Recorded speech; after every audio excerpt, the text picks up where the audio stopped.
of Pratham Education Foundation. Trained as an economist in India, she completed a BA at St. Stephen's College and attended Delhi School of Economics. She was a Rhodes Scholar at Oxford University and later earned her PhD at the University of Chicago in 1991. Rukmini joined Pratham in 1996 and has extensive experience in the field, working directly with communities, as well as implementing large-scale partnerships with governments. She led Pratham's research and assessment efforts, including the well-known ASER initiative, Annual Status of Education Report from 2005 to 2014. Rukmini became CEO in 2015. Originally from Bihar, she is now based in Delhi. Her talk is entitled New Directions in Language and Assessment, Implications of India's New Education Policy for Foundational Learning. Please join me, everyone, in welcoming Dr. Rukmini Banerji. Over to you, Rukmini. Thank you so much, Chris, and a big thank you to British Council for inviting me to speak here. Of course, when all the invitations and planning were happening, we thought we would all meet in person, but I guess this is, our second best. India has just launched about 2 months ago a new national education policy. And I think we are all, still kind of digesting what the implications are and trying to think about, all the big things that need to be done as we move ahead. And I thought I would use the opportunity that you've given me to really tease out some early thoughts.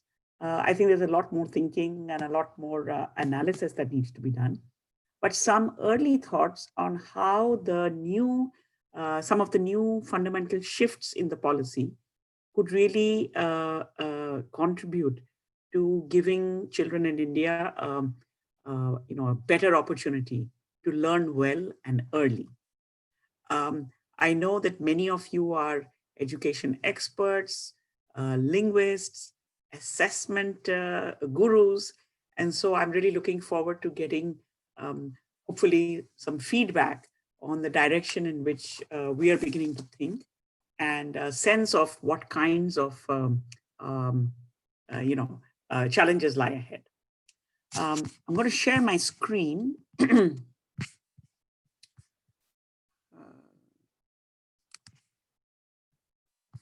me a moment.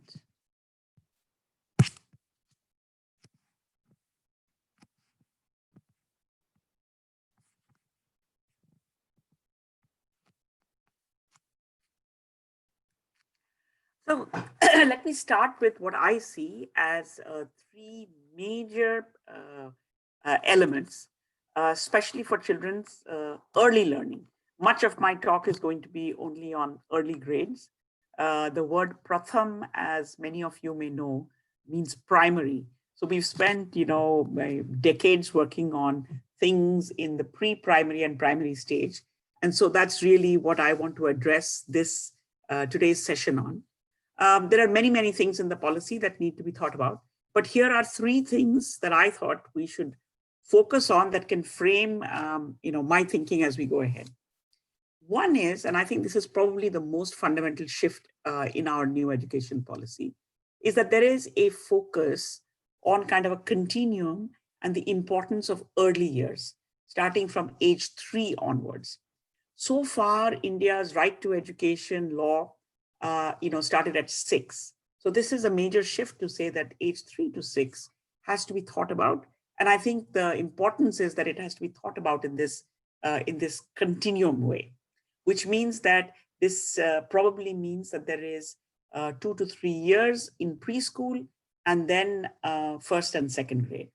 And we have been used to thinking about first and second grade separately and whatever maybe the preschool age separately. So, and in India, it's also under 2 different ministries. So this continuum means a lot of continuum and a lot of coming together, across the board. A second major, very strongly articulated part of this policy is to say that this building of foundational literacy and numeracy in early grades is really important. The policy goes so far as to say that if we have not achieved this for children by grade 3, The rest of the policy is irrelevant. So I think, again, there is a major national priority being stated to say that some of these things, which should be done in early grades in school, which in India, for a variety of reasons, doesn't happen. Our annual status of education report, the ASER report, for 15 years has been pointing out that this is a major lacuna and a major deficit in our system, and that we need to do something about it. Now seeing it in big bold letters in the national education policy, makes us feel that all these years of hard work have probably paid off, and that we need to do whatever it takes inside the school and outside the school to ensure that the basic foundations that children have are strong, so that the later building of different stories, multi-stories of education can be done on a much stronger base. So a very, very clearly articulated and a clearly stated goal, and then a whole direction to say, many things need to be done to get there. And then along with this, there is a third and often the most highlighted part of this policy, which says that instruction in, and I've actually just picked up the phrase from the policy, home language / mother tongue / local language should be used wherever possible in grades.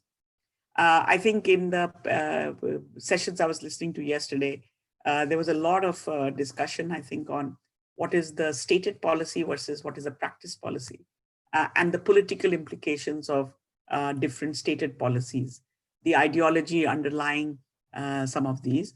And I think as soon as the new education policy was launched in India, a lot of the media attention went directly to this third part and did not focus as much on the other key parts, which I think need to be all seen in one the same landscape.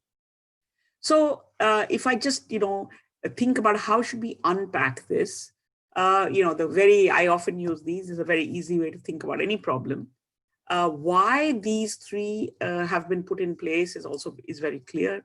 The policy absolutely clearly states that we see that a lot of children arrive in school in first grade already with a disadvantage. There are children in India who've had 2 or 3 years of preschool exposure.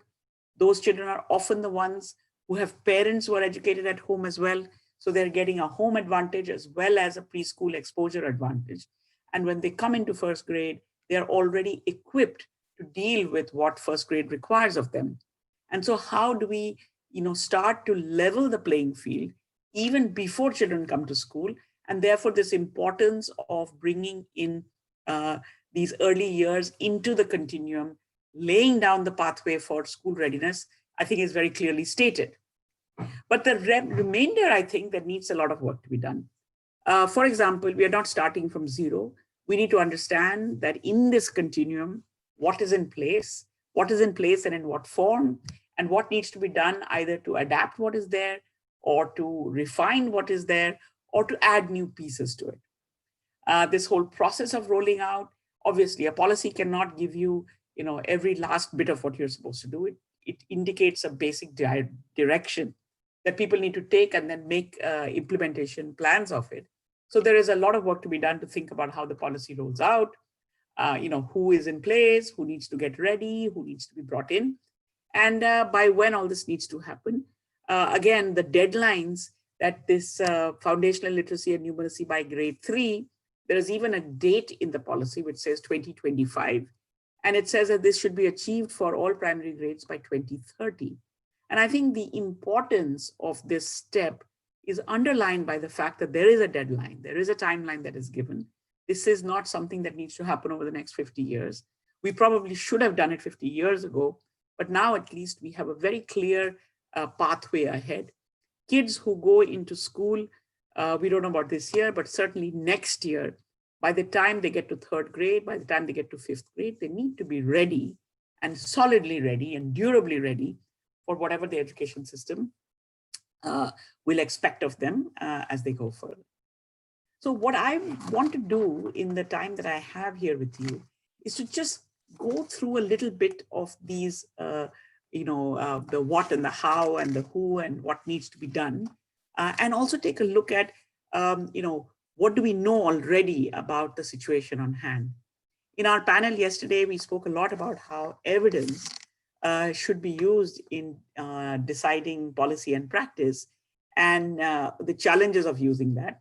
But I, having been involved in a lot of measurement activities over the years and in bringing data to the fore in not just, at a sort of a macro level, but also at village level and at school level, I do feel that, looking at the evidence that exists, looking at the tools that we have and the tools that need to be developed is very important, because unless you really understand the contours of a problem and the context, it's difficult to come up with a meaningful way of moving forward. So I'm going to do roughly three chunks. One is really trying to understand what is in place using the evidence that we have. Secondly, trying to do an understanding of, by what is in place, I actually mean what is in place in terms of the provision of this continuum today in India. Second would be to say, what is the understanding that we have of the language diversity that we're going to deal with? And I think the third one, I want to just end up by saying, what kinds of processes do we need to have in place to move ahead? This is all just touching, I think, tips of the iceberg. There are big parts of the iceberg that are still below the ocean that need to be brought out and discussed. And I'm really grateful to have this opportunity to organize my thoughts so that I have something hopefully coherent to present, to discuss with you. So let's look at where children are in between preschool and school. And I'm really looking at this age group between 3 to 8. And rather than look at India, where the India average hides a lot of the very extreme variations we have in the country, I picked out 2 states. Both are so-called Hindi-speaking states. One is Uttar Pradesh, which is one of our biggest states, and one is Chhattisgarh, which is a state right in the heart of India with a large tribal population. And you can see that across these age groups, we have all these different varieties of possible places that a child could go to, even in their preschool years. The AW stands for what we call Anganwadi, which is a government early childhood care and development kind of a center, which is located, you should have one in every habitation in the country, certainly in the rural habitations. And this data is from our ASAD report, which is largely rural. So both of these states that I'm talking about rural populations. Then there is a possibility, because we have increasing number of private schools, and most private schools in India, even the budget low-cost ones that you see in rural areas, do not usually enroll children in first grade. They have children come through what we call a lower KG and an upper KG.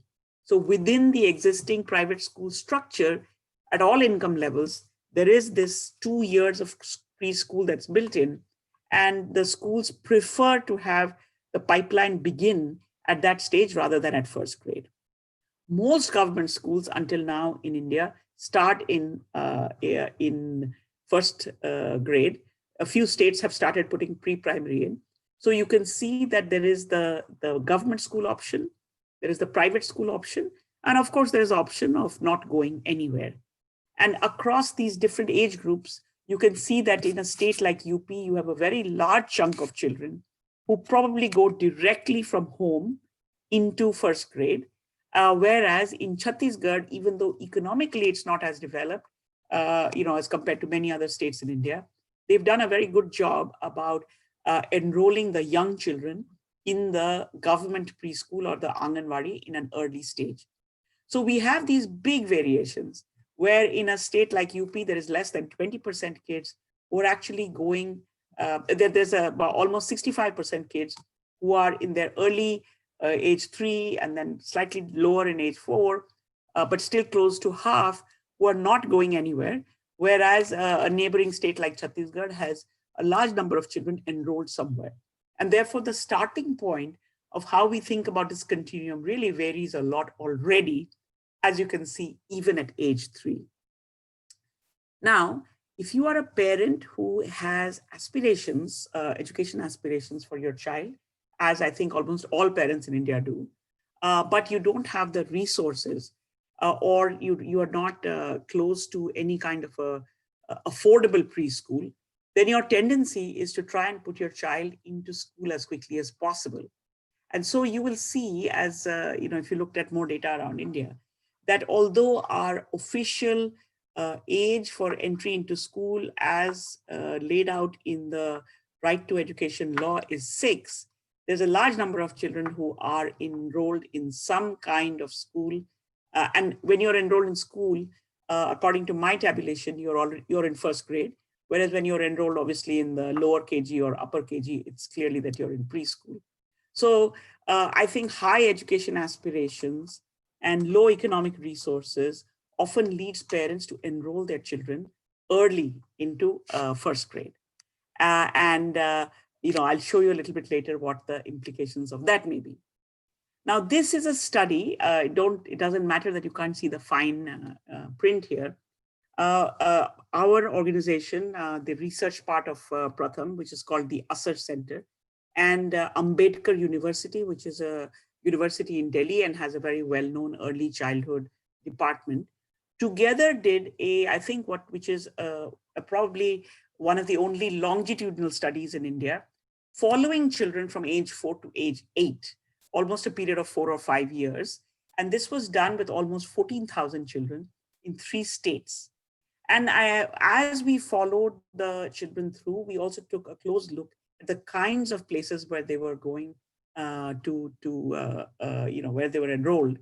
And we find that on the extreme left side is what experts would say should be the breakdown of activities in an average day or in an average week in an early childhood or a preschool center.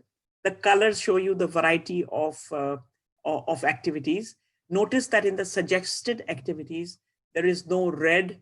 The red one, the dark red is no activities, and the lighter red is a formal teaching of the 3 R's, which early childhood experts absolutely say is not required at this preschool age.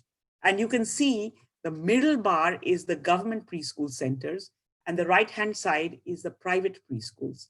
And interestingly, while the government preschool centers have almost 30% where there's not much activity happening, it still has a wider variation of other kinds of activities going on. Whereas in the private preschools, the no activity time is low, but there's a very huge chunk, almost 40%, which is focused on the formal teaching of the 3 R's, which is really not developmentally appropriate for this age group. And so across the different kinds of provision that we have at the preschool, neither are actually developmentally the ideal thing for children. The Anganwadis or the government preschool largely serves as a nutrition and a health center and potentially as a daycare center. And the private preschools seem to be, I think, in order to actually stay apace with parental aspirations, seem to be really a downward extension of primary school. So you're just starting your ABCD and numbers very early. So that's where we are at, and that's what we have to deal with as we move further in trying to build this pathway for what would be appropriate continuum for building this foundational base.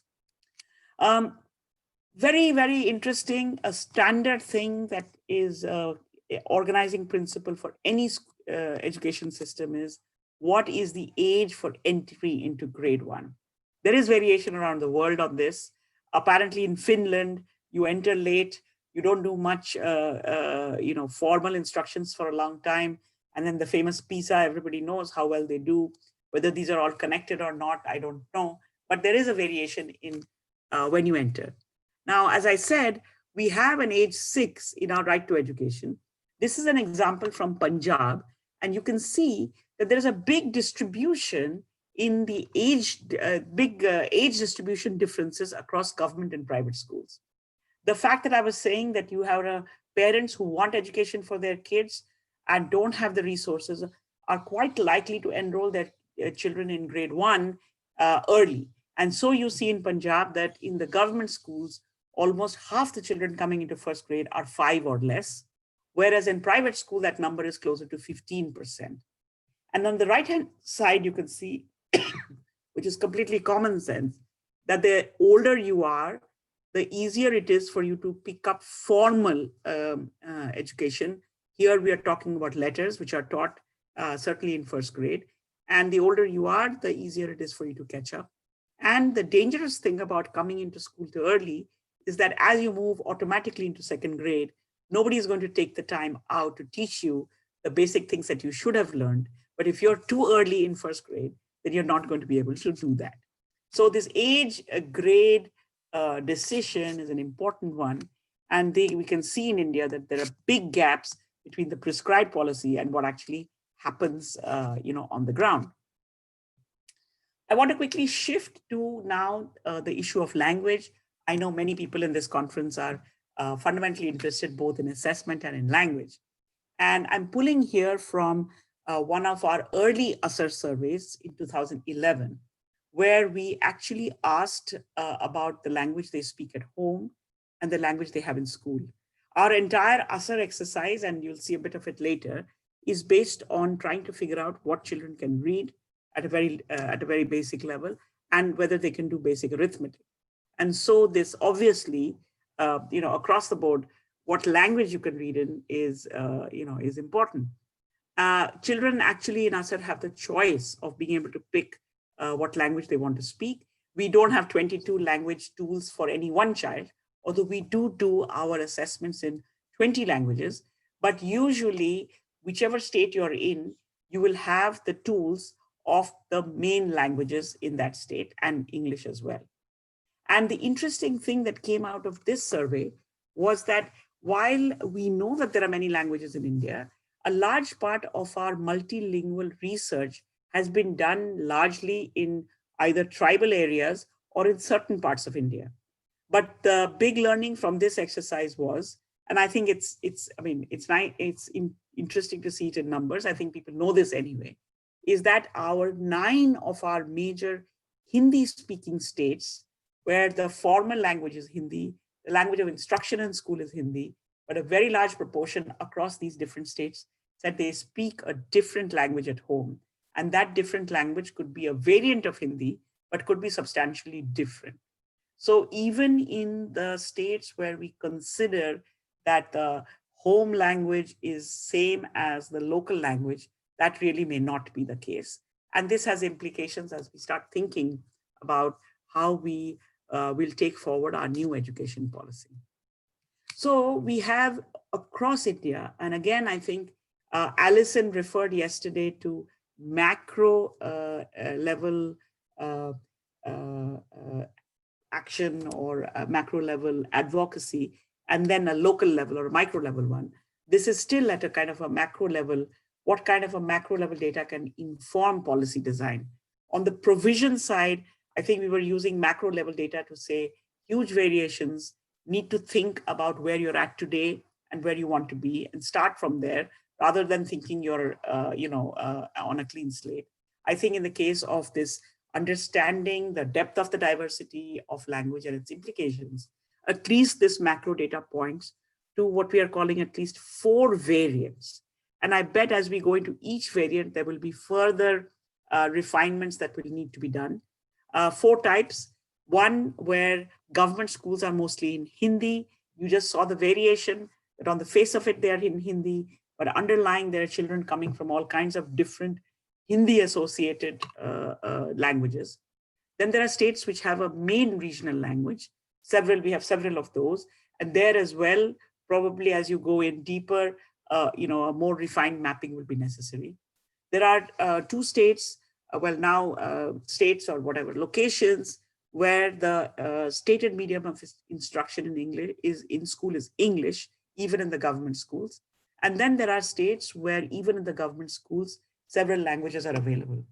The most famous example of this comes from Mumbai, where the municipal authorities run schools in 8 languages simultaneously, because that is the diversity of the population that you have in Mumbai. And of course, alongside this, you can think about a growing phenomena of private schools. I'm calling them so-called English medium schools because it's often, they're called English medium, but it's not clear how much English they actually learn. And so it is in this context that the new education policy is coming in. And the education policy says that you can use up to 3 languages. So I think one is this whole issue of what do children speak at home and what are they being asked to do in school? Probably another piece of this is English. And then you may be in places where there are multiple languages out there. And so something will have to guide what is it that you're going to do when you are in these contexts. I was in a conversation with a set of teachers and curriculum designers for the state of Delhi yesterday or day before. And this was being discussed because Delhi is formulating its new curriculum reform. And there has not been time to do a language mapping. And somebody brought up the fact that there is a certain part of Delhi where there's a lot of labor, people who come in from outside Delhi to work in Delhi, who are actually Bengali speaking, but the schools run in Hindi. And so what could be a strategy used there? Because the Delhi government doesn't have very many, Bengali speaking teachers. And there was a great deal of discussion. And I noticed, there were suggestions made, such as, maybe the instruction is in Hindi, but you have like a library which has a lot of Bengali books. And these are not things that people are really thinking about. I think there's a lot of the stated beliefs and sort of the theoretical constructs, but what is the reality on the ground really needs to come up if we want this new education policy to be populated by the kinds of things that children need, as opposed to what is a perceived need. Looking at the time I have, I had a lot of small and big experiments that we in Pratham have done to really try to figure out how do you map a context, whether it's in school or in the community that children are operating in, and how can that help to inform what teachers need to do immediately in their classroom and in the school, and B, how can all of that be aggregated to be really able to inform a larger level policy or a framework that then will descend back again on these schools. And, obviously, like in any other country, we have a lot of different variations. And I'll just reflect on one or two. The first case, which is a tribal area, I was in a school talking to children in 3rd and 4th grade. And, I like to think of myself as a person who relates well to children. And I noticed that in my interaction, there was absolutely no response from the class. And slowly, as we began to, figure out what it was, I realized that the children were more comfortable in a dialect of Bengali, which I do speak, than in Hindi. So as I switched from what I was saying in Hindi towards Bengali and started using Bengali words, I could see that the reaction from the children was much higher. And then I began to write down some simple words on the board because I wanted to see what they can read. And again, when I wrote the words in Bengali, there was complete silence. But when I wrote them in the Hindi script, the Bengali words in the Hindi script, kids could read it. So, in this kind of a mixed situation, the textbooks are in Hindi. The children actually orally understand Bengali. If you were to write down their words on a piece of paper or on the blackboard, the script that they are familiar with is in Hindi. And in their surrounding communities where we spent some time, there is also another language called Santali. And so it's a complete mix. And the teachers, there were 2 teachers in the school and a couple of, para teachers, as we call them. The school teachers came from far away. They were Hindi speakers. Luckily, the para teachers were from the local community. So really, any interaction or communication that was going on with children, I'm not even going as far as to say it was teaching and, instructional practice, was happening because of the local bridges who were there, who were actually quite good with kids. And so therefore were doing whatever the kids seemed to respond to. That requires a lot of flexibility and also in a centralized education system, courage to be able to depart from whatever you've been told to do and do whatever you think is right for the kids in front of you. A second case, which is again also a very mixed language area from the eastern part of India, I have a group of colleagues who've been working there now for almost 10 years. And they have come up with what I think is a very useful way to understand children. They map the use of language, and they actually are promoting the word, not mother tongue, not local language, not home language, but they are saying the schools need to pay attention to the playground language, because the playground language is a language in which all children comfortably and naturally communicate. And if you can understand what that is, and that could be different in different kinds of language settings, and have a teacher who is actually very active with the children in the playground, the chances that she can transfer a lot of those skills into the classroom are quite high. Now, I don't think in this language world, too many people have talked about playground language or the language that you speak in the lane. And I think it's important because that's a space in which people can leave or come in, depending on how comfortable they feel. When you talk about medium of instruction or instruction in the classroom, there are walls around it, there is boundaries. And so small children, if they're not comfortable, are not able to exit. Whereas on the playground or in your immediate neighborhood, the children can communicate. And if you look at them and watch them and listen to them, I think there are big patterns that can emerge, which can influence how we think about what to do inside the classroom or inside our printed material or whatever other material we're going to use. And a final case, I won't, I think many people in the audience as well have many stories of this type. But I have another case from Bihar, which is a Hindi state. Instruction is in Hindi, and the assumption is that children speak Hindi at home. And I remember reading out asking children to read a very simple 4-line paragraph, which was about some frogs in a pond. And the word in Hindi for pond is quite an easy word. It's talab. And I noticed that child after child, as they were trying to read this was probably in 2nd grade, they fumbled and hesitated on the word for pond. But the word, its construction, its spelling is not difficult. And it's not a word that's particularly uncommon. And so after the 3rd or 4th child struggling, I asked them what the problem was. And they looked at me and they said, "You've written it wrong. The right word for it is not talab, but is poker, which is the common word that they use." And as soon as we scratched out that and wrote poker, the reading speed of everybody increased. So they were puzzled as to why I have made a mistake. They thought of this as a mistake. And so I think that even our textbooks, if you just took the textbooks and sat with a bunch of kids and listened to them read, we could improve them and make them more accessible and be able to meet children at the right level quite easily if we just spend some time listening to what they're doing. So given all of this, and I think, Chris, I'm mindful that I should probably speed up. We've been doing another exercise. One is, of course, it's very important when you deal with children to be able to understand what is the first level of communication and with whom.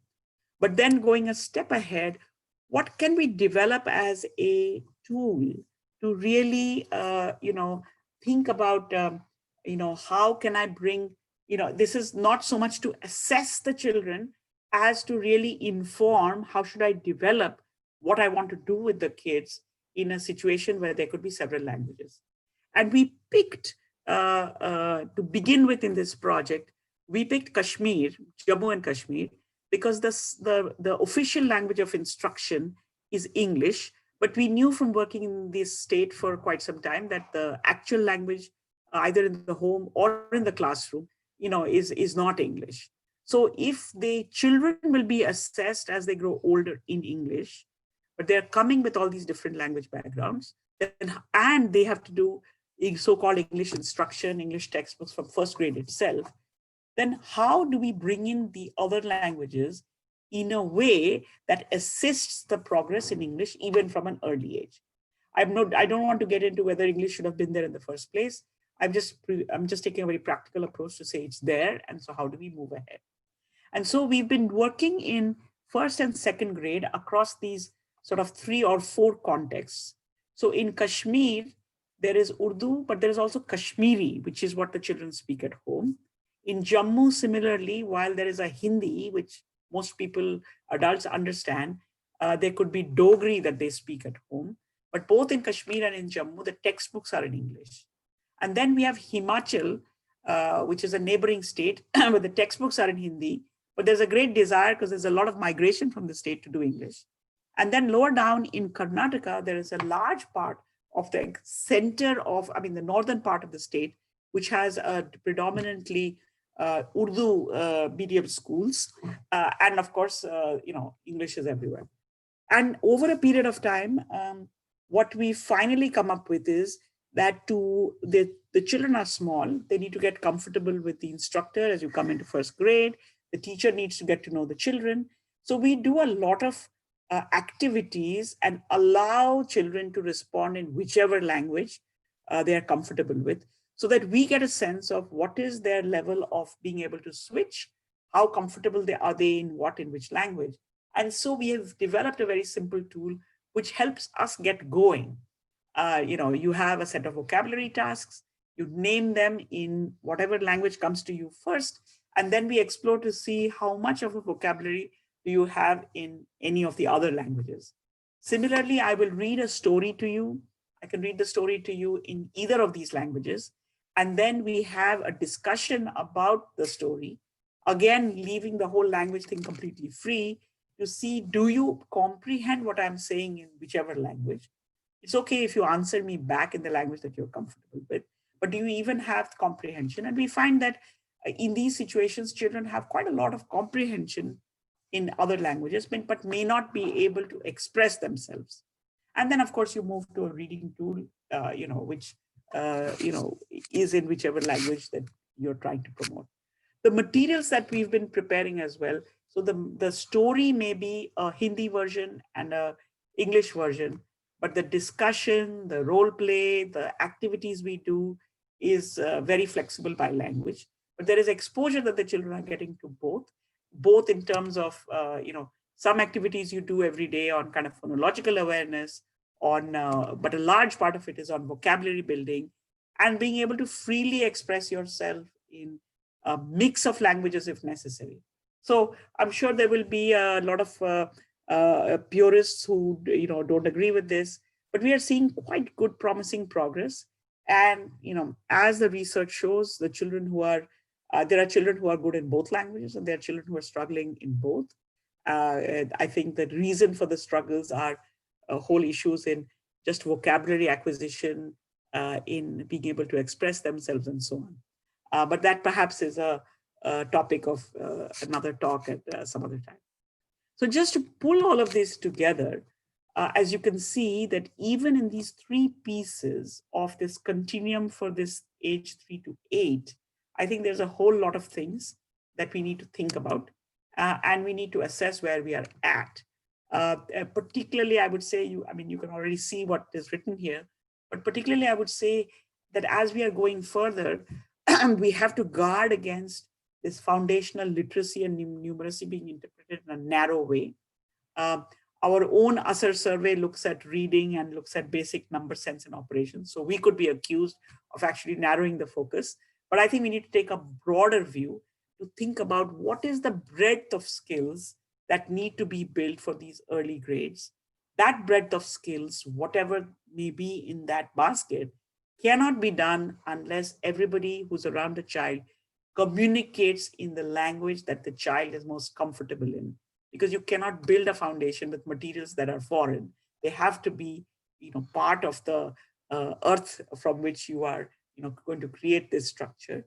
And then once we have some sense of that, we need to think about where teachers are and where parents are, and how do we bring them together to be able to build it as strongly as we can. So let me stop there and maybe hand over back to you, Chris. Thank you very, very much, Rukmini. That was a fascinating overview of India's new education policy, and I particularly enjoyed your own recollection of your personal contribution to this project. So I learned a huge amount from listening to that, and I'm sure everybody did too. It actually reminds me of a book I read before called The Beautiful Tree, which focuses, at least in part, on the education sector in India. Yeah, so it seems right now we're a little bit early for lunch. It seems a little bit weird to say it's a lunch break, especially from my position at 4 a.m. in West Cork, Ireland, where it's still dark and wet and windy outside. You may even hear the wind behind me. But it is, in fact, time for lunch, quote unquote, and we will resume at 1 o'clock with the first of 5 breakout sessions today. Of course, there are 7, most apart from a couple of exceptions, there are 7 parallel sessions going on throughout the day. It's a very packed schedule, so I'm really looking forward to that. And so once again, thank you to our 2 wonderful speakers and also to everyone for attending so far. So the 2 sessions this morning have made getting up at 1 a.m. a much more pleasant experience than it would normally be. So thank you again both for that. Okay then, time for lunch, Good night. breakfast, dinner, whatever, and see you again at 1. Bye-bye.